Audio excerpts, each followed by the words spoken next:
జై తెలంగాణ, జై బీజేపీ. మరి ఈనాడు కేంద్ర ప్రభుత్వం తరపున మనకు తెలంగాణ రాష్ట్రానికి ఫండు విడుదల చేయడం జరిగింది. ఈ యొక్క విషయాన్ని గౌరవనీయులు కేంద్ర మంత్రి కిషన్ రెడ్డి గారు తెలియజేయడం జరిగింది. 14వ ఆర్థిక సంఘం నుండి 5,060 కోట్ల రూపాయలను, మరి అదేవిధంగా 15వ ఆర్థిక సంఘం నుండి 9,050 కోట్ల రూపాయలని కేంద్ర ప్రభుత్వం రిలీజ్ చేయడం జరిగింది. ఈ విధంగా రెండు మొత్తాలను కలిపి చూసినట్లయితే 14,110 కోట్ల రూపాయలను తెలంగాణ రాష్ట్రానికి కేంద్రం కేటాయించడం జరిగింది. అదేవిధంగా ఇంతకు ముందు 15 రోజుల ముందు, సుమారుగా ఒక నెల ముందు 1,034 కోట్ల 42 లక్షల రూపాయలని గ్రామ పంచాయతీలకు కేటాయించడం జరిగింది.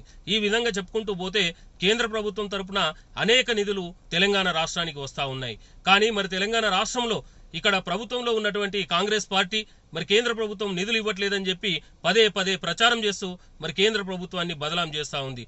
ఈ యొక్క బదలాంని మరి ఈ యొక్క చెడ్డ ప్రచారాన్ని బీజేపీ శ్రేణులు తిప్పికొట్టాలని చెప్పి ఈ సందర్భంగా తెలియజేస్తూ, మరి అదేవిధంగా రాష్ట్రంలో ఉన్నటువంటి తెలంగాణ సమాజం, విద్యార్థులు, మేధావులు, మహిళలు, వృద్ధులు అందరూ కూడా ఈ యొక్క విషయాన్ని గమనించాలని చెప్పి ఈ సందర్భంగా కోరుతా ఉన్నాను. మరి తెలంగాణకి మంచి నిధులిస్తూ మరి తెలంగాణ రాష్ట్ర అభివృద్ధిలో భారతీయ జనతా పార్టీకి సంబంధించినటువంటి కేంద్ర ప్రభుత్వం భాగస్వామ్యం అవుతుందని చెప్పి ఈ సందర్భంగా తెలియజేస్తా ఉన్నాను. జై బీజేపీ, జై తెలంగాణ.